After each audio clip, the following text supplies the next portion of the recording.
Are y'all ready for Bible study? So in 1 Corinthians chapter 1, verse 18, Paul was talking to the church at Corinth, and he says, "For the word of the cross is folly to those who are perishing, but to those of us who are being saved, it is the power of God. For it is written, I will destroy the wisdom of the wise, and the discernment of the discerning I will thwart."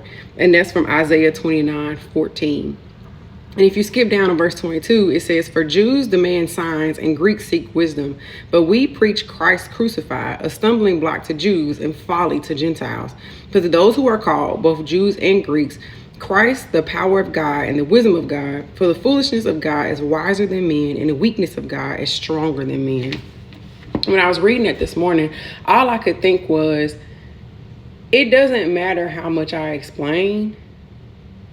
If you are someone who is not destined, because I don't believe anyone's destined to hell, but someone who is choosing not to see or choosing not to seek, it doesn't matter what I say.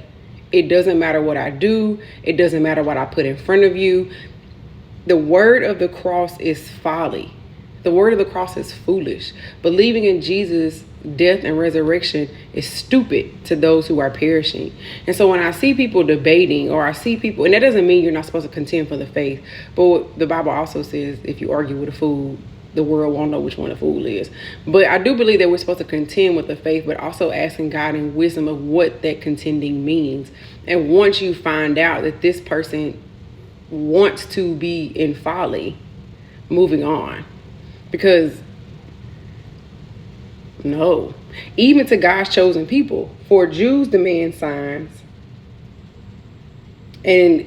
but we preach Christ crucified, and it's a stumbling block to Jews. People who are God's chosen people, the word of Christ was a stumbling block to them. So stop arguing with people. Say what you need to say, and God's going to open their eyes when it's time for them to open.